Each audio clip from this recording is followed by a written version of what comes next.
a história da redenção. Se tiver um espaço de te contar acerca do autor, eu tive o privilégio de aprender debaixo deste autor e agora está no céu. Um senhor, mas quando ele começou seu ministério nos anos 1950, ele começou como um novo pastor. Quando implantou uma igreja, estava pregando o sangue de Jesus. Havia alguns jovens estudantes da física que estavam por detrás. Depois de aproximaram o pastor e disseram a ele: Pastor, pregaste acerca do sangue de Cristo naquele dia. E tu dizia que através do sangue de Jesus os nossos pecados foram perdoados, nós podemos ir ao céu e conduzir uma vida abençoada. E ele dizia: sim, é isso mesmo. E o estudante dizia: mostra-me esse sangue para que eu possa crer.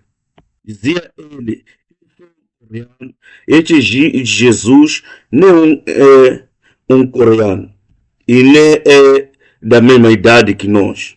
Não tem nem sequer uma ligação com este Jesus. E ele não tem nenhuma sepultura onde podemos ir ver a realidade da sua existência. Se tu podes me dar uma coisa que prova o DNA dele, talvez eu possa crer. Me diga, onde é que você se baseia para dizer que o sangue dele pode nos perdoar os pecados? Foi um grande desafio. Ele fez de tudo para explicar através das escrituras, mas este homem havia determinado a não crer.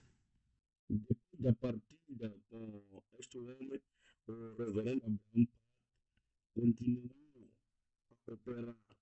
Ele foi com Deus e dizia: se não consigo salvar a este jovem, não sou qualificado para ser pastor.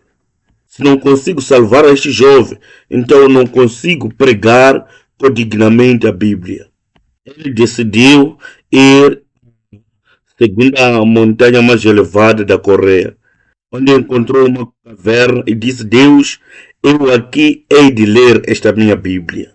O que eu quero é que o Senhor me dá um verdadeiro entendimento daquilo que Jesus é. Aqui eu hei de ir ler a minha Bíblia e orar.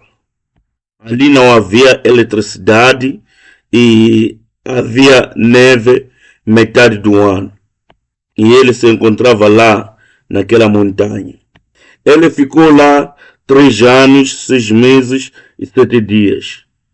Ele dizia que durante o dia, quando havia sol, ele lia a Bíblia. Ao anoitecer, ele orava. Quando voltou, iniciou o ministério e a igreja cresceu muito, porque ele já tinha o foco na Bíblia. 7 anos antes da partida para o céu, ele começou a formular isso em livros. Em coreano, ele escreveu 12 séries dos livros. Em inglês, ainda só temos o livro 5 e o livro 6 está para ser lançado, mas todos já estão completos em coreano. Ele terminou quando já havia lido a Bíblia 800 vezes. E o ministério dele centra-se na leitura da Bíblia. Dizia ele: a resposta está aqui na Bíblia. Dizia ele que não preciso de uma revelação, não preciso de um sonho. Deus nos deu a Bíblia e a resposta está aqui. E a revelação se encontra neste livro. Foi ele que me ensinou a história da redenção, a verdadeira história da redenção. E o que Jesus é em cada capítulo da Bíblia. A história da redenção começa no jardim de Éden. Deus havia estabelecido o homem da aliança, o lugar da aliança e o tempo da aliança. Aliança significa que tinha um certo propósito. Isto quer dizer a razão pela qual ele havia criado este homem. Havia razão porque ele havia o colocado naquele lugar, o jardim do Éden. Determinado. Os 6 dias da criação e o sétimo dia que era o sábado. Este aspecto de tempo. Este foi Adão, o lugar foi o jardim do Éden e o tempo foi o eterno sábado, que significa a bênção eterna de Deus. Desta forma podemos notar o aspecto do relacionamento e o aspecto de tempo. A minha oração é que cada um de nós possa receber essa tripla bênção. A bênção de Deus sobre o nosso relacionamento com Ele. A bênção de Deus sobre o nosso tempo. E também a bênção de Deus sobre o nosso espaço, aonde queira que nós estejamos vivendo. Na igreja, em casa, na escola, no posto de trabalho. Adão era adorador no jardim do Éden. O jardim do Éden era como se fosse um templo, na linguagem do Antigo Testamento. O sábado era como se fosse o tempo que era o espectro da adoração. Esta é a imagem daquilo que deve ser o céu.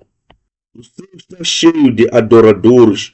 O céu é como se fora um templo. O templo do céu, ou seja, a eternidade, é o espectro de adoração. Minha oração é que esteja experimentando isso ou vivendo isso estando aqui na escola bíblica. A razão, ou seja, o propósito pelo qual Deus colocou Adão no jardim do Éden, ele o disse em Gênesis 2, versículo 15. Gênesis 2, versículo 15 é depois de o Senhor ter colocado o homem no jardim do Éden. Diz esse versículo. Então o Senhor Deus, o homem, e o colocou no jardim do Éden para o cultivar e o guardar. O propósito era cultivar e guardar.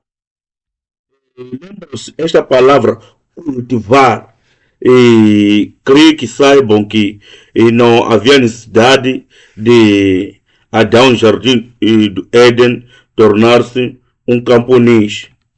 Sabem que foi depois da queda que Deus disse que pelo suor do seu rosto e pelo seu trabalho forçado vai ter o que comer. Mas antes da queda, ele poderia alimentar-se de fruta e de tudo quanto havia sido providenciado no jardim do Éden. Mas temos esta palavra aqui. Não tem nada a ver com o significado de trabalhar a terra. Esta palavra cultivar é hebraico e significa trabalho, adoração e servir. A descrição dos trabalhos e serviços sacerdotais, e são trabalhos que eram feitos pelos levíticos no templo. Esta palavra é sonante. O sacerdote deve servir a Deus no templo. E a palavra usada lá é abade. Servir no templo é servir com o propósito de glorificar a Deus. Servir com o propósito de propiciação a favor das pessoas. Esta era a tarefa sacerdotal e é chamada de abade. Em outros termos, é adoração.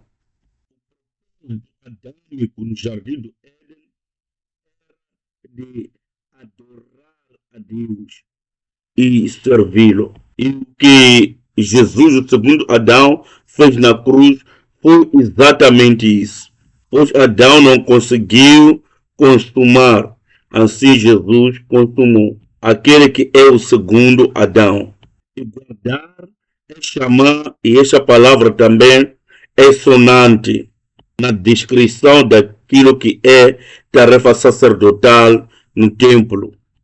Deveriam guardar a santidade no templo e manter tudo santo no templo e no tabernáculo. Mas como resultado da desobediência do homem, e como é que ele desobedeceu a Deus? Ele rejeitou a palavra. O Senhor havia lhe dado a palavra de que não poderia comer da fruta da árvore, conhecimento do bem e do mal. Apareceu a serpente e falou à mulher e ao homem que eles poderiam comer da fruta e não morreriam. Essas foram as palavras da serpente. E quais palavras eles escolheram? Aqui vemos que a desobediência é consequência de rejeitar a palavra de Deus e agarrar a outras palavras. Então, Gênesis capítulo 2, versículo 7.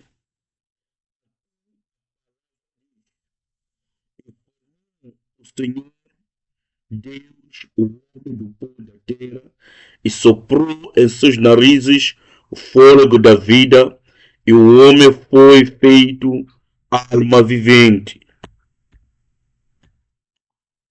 Esta é a descrição daquilo que era Adão após ter sido criado por Deus. Ele o criou do pó da terra.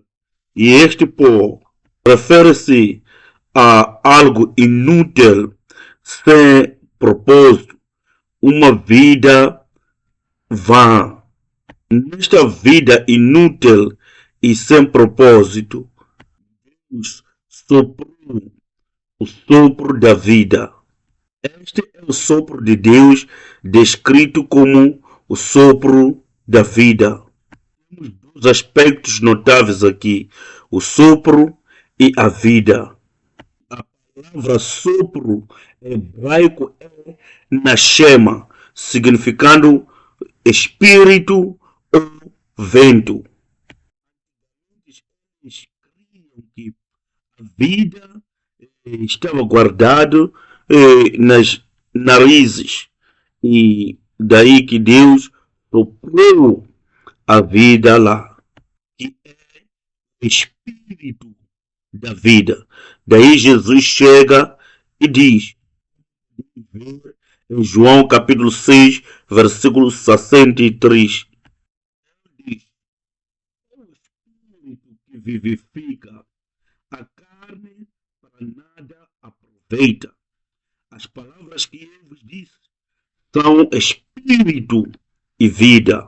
As palavras que vos falei têm dois aspectos: a vida e o espírito. Jesus diz que as palavras que eu vos falo contêm o espírito e a vida. Em suma, o que Adão recebeu poderá ser traduzida como a palavra de Deus. E foi isso que o vivificou. No Novo Testamento é Atos capítulo 10, versículo 44. Lembra-se que Pedro foi chamado para ir à casa de Cornélio. Vamos ver esta passagem. Enquanto Pedro estava a ensinar, a Bíblia diz: "E dizendo Pedro ainda estas palavras, caiu o Espírito sobre todos os que ouviam a palavra." Adão recebeu esta palavra de Deus, que é o Espírito e vida de Deus. É o que ele tinha enquanto permanecia no jardim do Éden. Mas quando comeu da fruta do conhecimento do bem e do mal, ao fazer isso, estava automaticamente rejeitando a palavra de Deus. É isso que é chamado de desobediência. Então, este sopro de vida que estivera nele fora rejeitado. Satanás já estava a dominar nele, causando com que o corpo dele correspondesse ao seu comando. Deus, Deus diz a ele: você escutou a mulher e comeu da fruta de que eu te disse que não comece. O que significa que Deus estava dizendo: porque você preferiu a palavra da sua mulher e rejeitou a minha, assim fazendo o que eu te proibira de fazer, você voltará ao pó. Lembra-se aqui em Gênesis 2, versículo 7, diz que foi formado do pó da terra. Soprou nas suas narinas o sopro da vida. E daí tornou-se alma vivente. Mas ele rejeitou o sopro da vida. Matemáticos aqui. E alma vivente menos o sopro da vida é igual ao pó da terra. Vamos voltar para Gênesis capítulo 3, versículo 19. No suor do seu rosto comerás o teu pão. Deus está falando com Adão aqui. Até que te tornes a terra, porque dela foste tomado, quando és pó, e em pó te tornarás. Física, é verdade, quando morremos, nos apodrecemos e tornamos-nos como o pó da terra. Mas ele não estava a falar apenas fisicamente, mas também que espiritualmente o homem voltou ao pó. Ele estava a dizer aqui é que você precisa de novo este sopro da vida.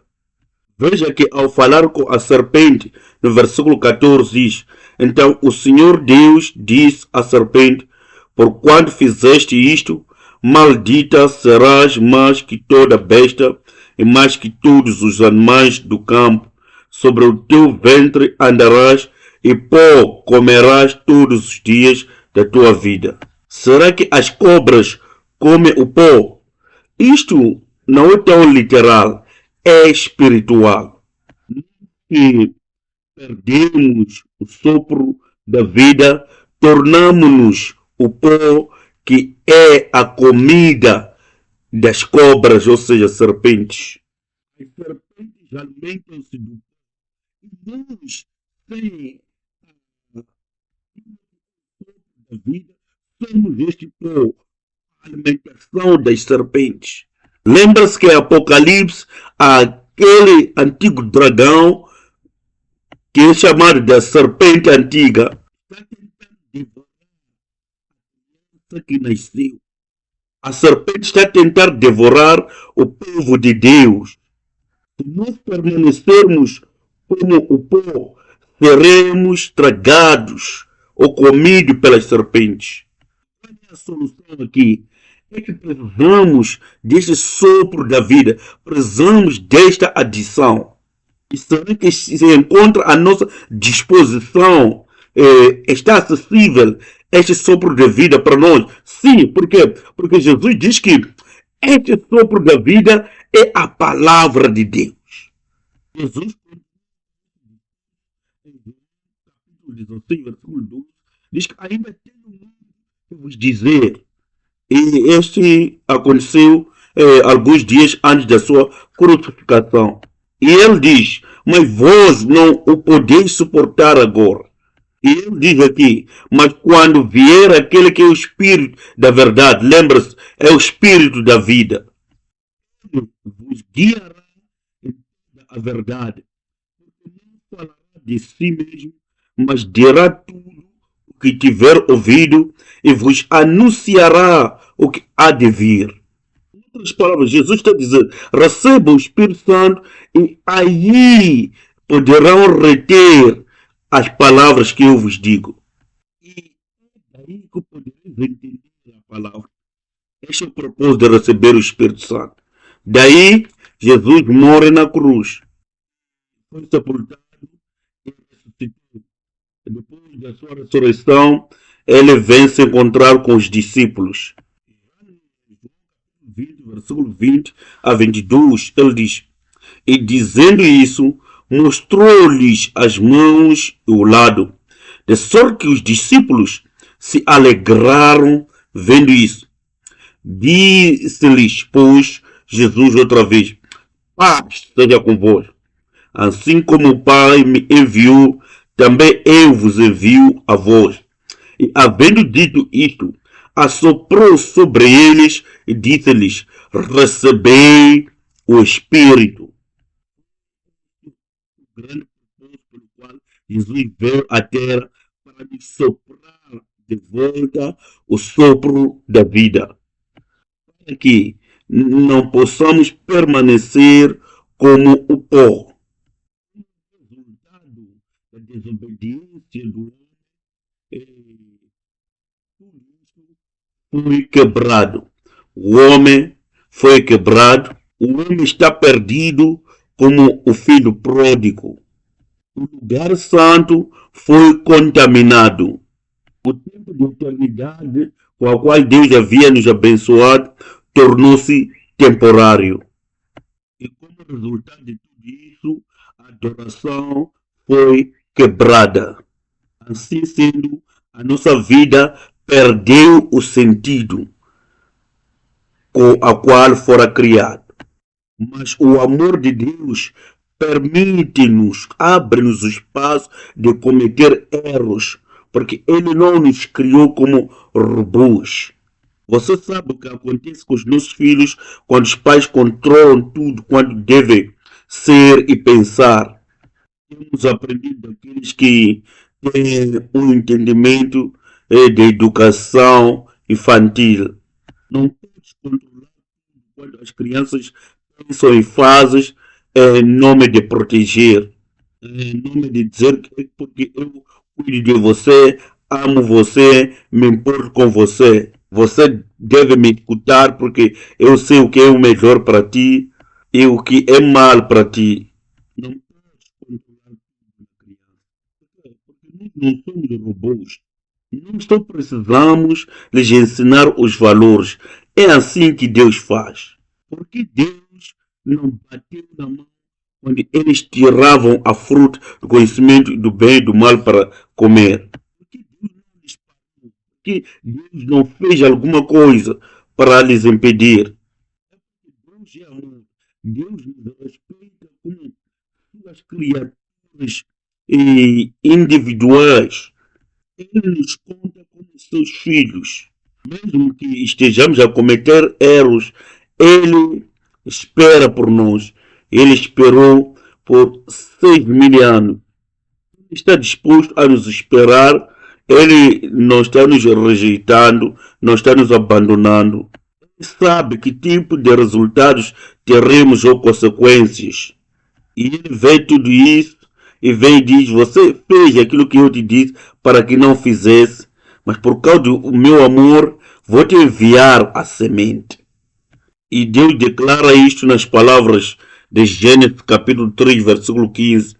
E porém inimizade entre ti, referindo-se à serpente, e a mulher, e entre a tua semente, referindo-se à semente da serpente, mais uma vez, e a sua semente. Esta te ferirá a cabeça, referindo-se à cabeça da serpente, que a semente da mulher vai ferir a sua cabeça, e tu lhe ferirás o calcanhar.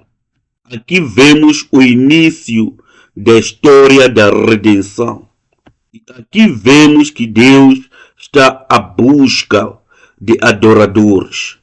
Sempre que Deus encontra um adorador, celebra aliança com ele e o permita com que construa o templo, ou quer dizer, ele tenha um lugar onde possam se encontrar, comungarem juntos.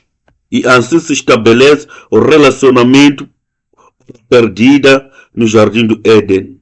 E ele encontrou ou fez o adorador no jardim do Éden, que fora Adão, mas ele caiu. 10 gerações depois encontra Noé.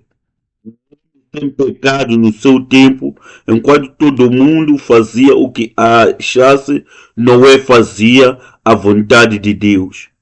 10 gerações depois, encontra Abraão, Isaac e Jacó.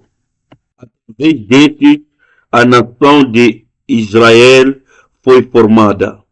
No reis, o Davi fora encontrado como verdadeiro adorador. E com cada um deles, Deus estabeleceu uma aliança. A aliança de obras com o Adão, a aliança de Noé, a aliança abraâmica, a aliança sinaítica, outros dizem que é a aliança mosaica, assim como a aliança davídica. A aliança de Deus é o seguro que ele dava de que enviarei o Messias. Irei lhes restaurar, irei lhes redimir. Para que isso acontecesse, Deus diz, construa isto. E Deus está falando para cada um de nós, construa uma igreja, não apenas fisicamente, mas espiritualmente. Construa uma comunidade da fé. Edifica-te a ti mesmo. Para Adão, Deus formou o jardim do Éden, mas este caiu. Para Noé, Deus disse, construa uma arca. Porque na arca vemos as obras de Deus. Através da arca, Deus salvou as pessoas que lá entraram. A arca é como a igreja. Jesus disse que a volta do Filho do Homem será como se fora nos dias de Noé. Aqueles que querem ser salvos devem construir a arca e entrarem na arca. A arca tornou-se o centro. Aqueles que entraram na arca foram salvos através dela. Quer dizer, houve a redenção através da arca. Que não entraram foram condenados. E houve a obra de julgamento ou juízo através da arca. É isso que é a igreja nos nossos tempos. Através da aliança abraâmica, Deus estabeleceu famílias, nações, igreja. E este lugar chamado Betel, porque foi através deste lugar que Jacó descobriu que Deus está aqui e Deus prometeu estar com ele em qualquer lugar que ele estivesse. E onde quer que Deus se encontre é a casa de Deus. E Betel significa a casa de Deus. No deserto, através de Moisés, Deus ordenou aos israelitas que edificasse um tabernáculo, que era o tipo do que o rei Davi preparou mais tarde e que fora construído pelo rei Salomão em Jerusalém. E daí chega o tempo de Jesus. E Jesus nos promete uma nova aliança. Durante aquele tempo, o templo que havia em Jerusalém era chamado de Templo de Herodes. Este era o templo de Zorobabel que fora renovado pelo rei Herodes. O rei Herodes era um gênio de construção. Ele queria alguns pontos de israelitas e por isso ele melhorou o templo no seu tempo. Quando Jesus chega, ele diz, destrói esse templo. Por quê? Porque não estava sendo usado para o seu propósito. O templo é um lugar que recebe a presença de Deus, mas Jesus chegou e ninguém soube. Deveria ser um lugar onde estariam a celebrar a vinda do Messias. Mas ele chegou, ninguém tinha a mínima ideia do que ele era. Cada um estava ocupado trocando dinheiro, com suas formas corruptas. E Jesus diz, destrói este templo, não está servindo para os seus propósitos. Diz que destrói este templo e eu o levantarei em 3 dias. E a Bíblia diz que os discípulos descobriram que ele estava falando seu próprio corpo. João capítulo 2, versículo 19 a 22, no versículo 21 diz que, mas ele estava falando do templo do seu corpo. Não era o templo de Herodes, o verdadeiro templo era o corpo de Jesus. Em Apocalipse, capítulo 21, versículo 1 a 2, ele nos promete a nós que continuamos nos apegando e seguindo a sua palavra. Ele nos dará o novo céu e a nova terra, a nova Jerusalém.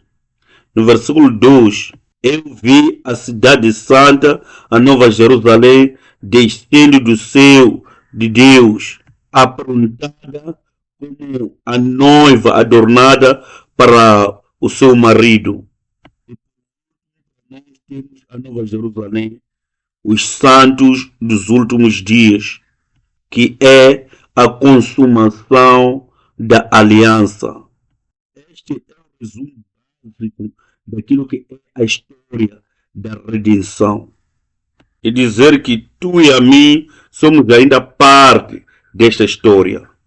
Assim como estes nomes estão aqui inclusos, a minha oração é que sejas capaz de incluir o seu nome aqui. Que Deus possa escrever o seu nome neste livro da vida. Então, a pergunta agora é, o que é que conecta Adão, Noé, Abraão, Isaac, Jacó, israelitas, David, Jesus, os santos dos últimos tempos? O que lhes conecta é a genealogia. Não há nada de se temer na genealogia. A genealogia é a forma comprensada para se entender toda a história da redenção. Então podemos descobrir toda a história da redenção através da genealogia nesses poucos dias. Por isso deveríamos estar muito agradecidos pela genealogia, porque é dela que saberemos o que Deus tem a nos dizer, de uma forma resumida. A importância da genealogia é porque traz a ligação da semente que Deus prometeu. Deus prometeu enviarei uma semente. E como é que a semente virá? É daí que vem a genealogia para nos mostrar. Mostra-nos como as gerações são ligadas através da aliança de Deus e não pela linhagem humana. Notar de Gênesis capítulo 5 a genealogia a partir de Adão a Noé. Em Gênesis capítulo 11 vemos que a genealogia começa de Noé a Abraão. E a genealogia de Mateus capítulo 1 começa de Abraão até Jesus Cristo. De Romanos e Gálatas vemos a genealogia a partir de Jesus até você. Consegue entender que essa genealogia não tem nada a ver com ligações biológicas. Esta é a genealogia daquilo que é a aliança de Deus. Esse resumo vemos em Lucas capítulo 3. A genealogia de Lucas 3 é uma genealogia ascendente. Começa de Jesus de volta até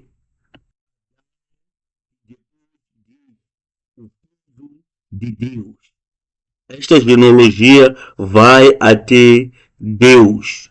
Em Hebreus capítulo 11, eu chamo isto de genealogia da fé. Começa de Abel até a nós. Em poucas palavras, somos parte desta genealogia.